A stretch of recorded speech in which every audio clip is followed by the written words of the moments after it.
Time for business. The Central Bank of Nigeria's plan to revive 20 textile companies before the end of the year.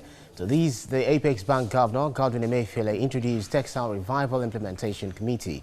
The CBN had commenced input distribution to 100,000 cotton farmers as well as cultivating 100,000 hectares in 23 states of the Federation. The committee was charged to revive at least 50 textile firms by the end of 2023 and remove smuggling and dumping of textile products into Nigeria.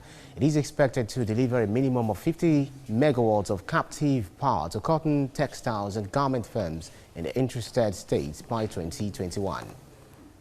The Federal Inland Revenue Service has planned to eliminate multiple taxation in the country. This was made known by the Executive Chairman, FRS Babatunde Fowler, at the tax seminar with the team, Tax Controversy and Dispute Resolution, organized by KPMG Nigeria in Lagos.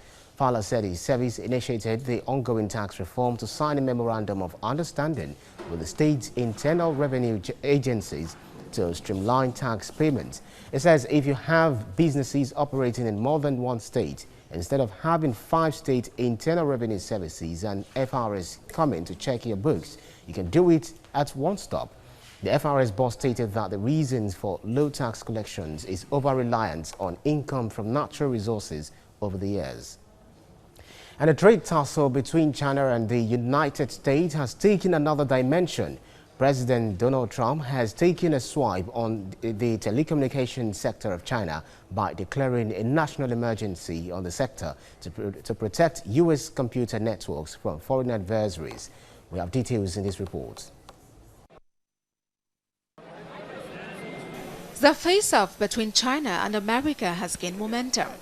This is after President Donald Trump signed an executive order declaring a national emergency and barring U.S. companies from using telecommunications equipment made by firms posing a national security risk. Although this order does not name any company, it is believed to target HUAWEI. We're having a little squabble with China because we've been treated very unfairly for many, many decades, for actually a long time. And it should have been handled a long time ago, and it wasn't, and we'll handle it now. I think it's going to turn out extremely well. We're in a very strong position. We are the piggy bank that everybody likes to take advantage of or take from, and we can't let that happen anymore. We've been losing for many years anywhere from $300 billion to $500 billion a year with China and trade with China. We can't let that happen. The relationship I have with President Xi is extraordinary. It's really very good, but he's for China and I'm for the USA, and it's very simple. We are, again, in a very, very strong position. If they want to make a deal, it could absolutely happen. But the Chinese tech giant says restricting its business in the U.S. would only hurt American consumers and companies.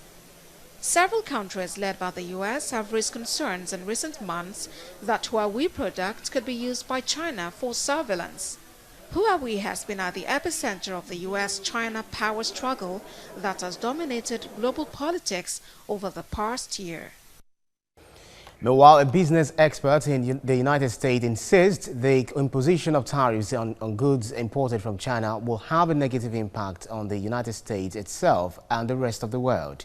Business experts in the United States made the remarks during an interview in response to the decision by the U.S.